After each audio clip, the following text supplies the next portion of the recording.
Next up, Donald Trump has been hinting at a 2024 re-election run since the day he left office. Goodbye. We love you.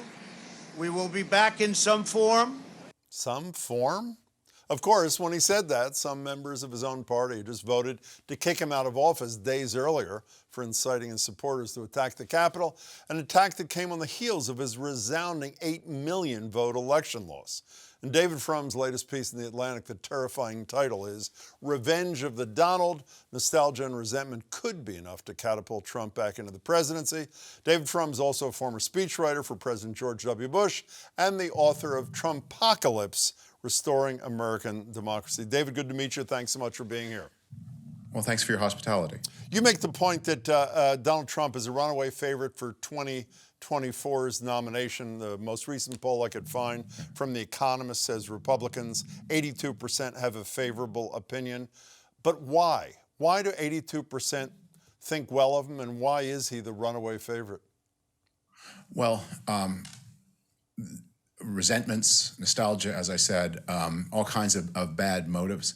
The piece I wrote is not for or about Republicans. It's for or about people in the news media, because there is a noted reluctance, a hesitation, even aversion among people in my business to write about Donald Trump in this way. Donald Trump is an expert in staging pseudo events, creating WWE-style fake controversies, sending out these crazy provocative messages. And so a lot of responsible journalists say, I'm just not going to cover all of this deliberate frothing of the waters. Although if I wanted to be on the Kardashian beat, I would sign up for the Kardashian beat. So there are reasons, and many people who consume reputable, responsible media say, I don't want to hear any more about the former guy. That was then. And I understand where those things come from, but you are blinding yourself to an impending reality. I mean, if I'm telling you that there is a comet heading toward this planet, at least it's on track, you need to know about that as early as possible, even if you don't like comets. But I'm not quite clear. So how should responsible media behave? To talk about the threat alone? Is that what you're saying? No, you need to cover his statements as the statements of, look, should it happen in 2024 that Donald Trump in fact get the Republican nomination, what he says will be newsworthy.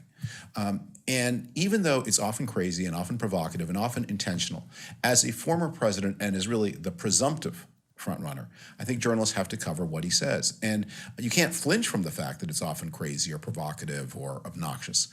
You don't have to write news detached from reality, but you need to understand that what he is saying and doing is news. And by taking him off Twitter and other social platforms, I think many people have this feeling that he's gone away, but he hasn't gone away. He is consolidating an enormous lead to be the nominee of one of the two big parties. So I think I understand you better now. Your position is we're not paying enough attention to this comet approaching Earth. My sense is that while it's not quite as ubiquitous as it once was when he was on Twitter, that there continues to be an obsession with virtually every move this man makes, no?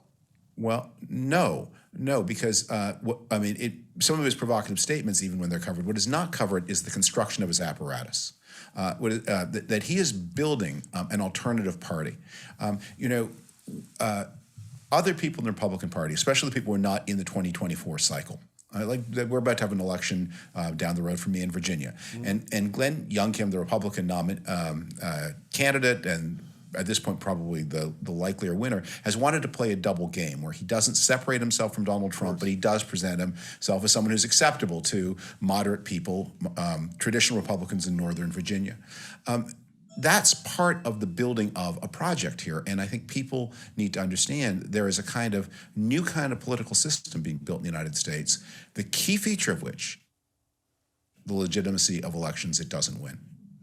And you in a prior piece give Democrats some advice as to how to avoid the comment. And my read on that, at least the bulk of it, is be more like Joe Manchin. Is that an unfair summary of where you're going?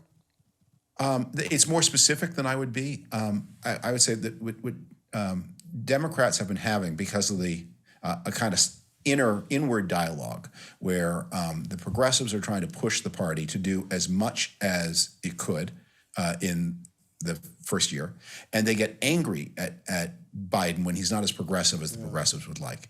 And President Biden, if he were ever allowed to speak, he would say, "Hey, it was you who elected 50 senators, not me. If it had been up to me, there'd be more. But you can't blame me for governing differently from Franklin Roosevelt and FDR when you send me 50 senators. I have to govern the way with the resources that you gave me."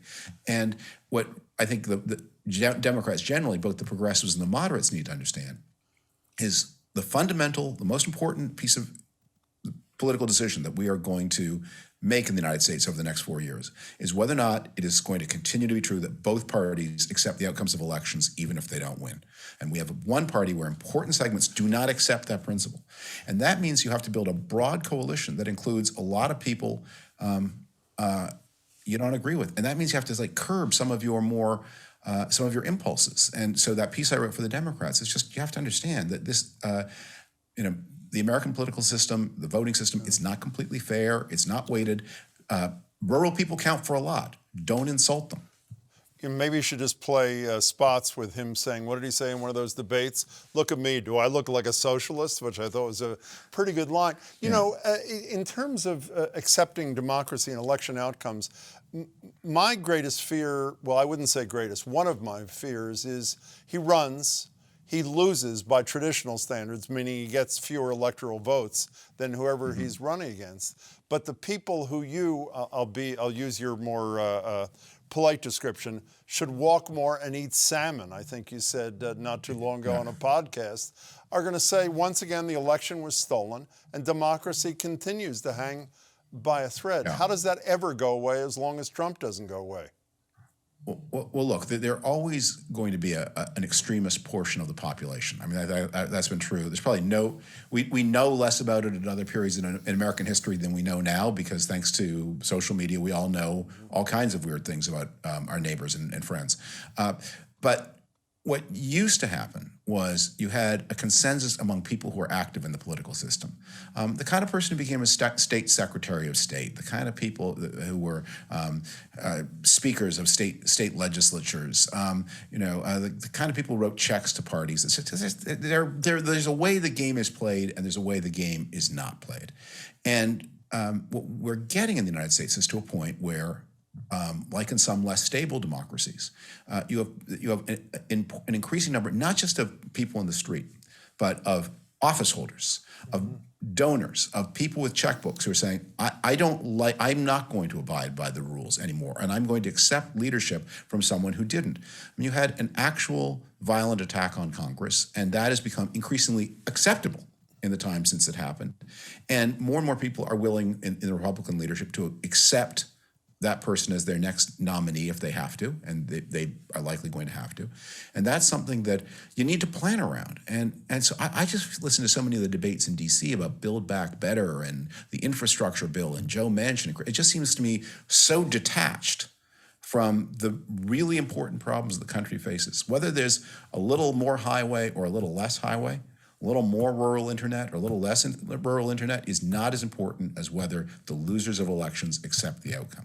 I would hope nobody watching would disagree. David Frum, it's good to meet you. Thanks for your work and your time. I appreciate it. Thank you.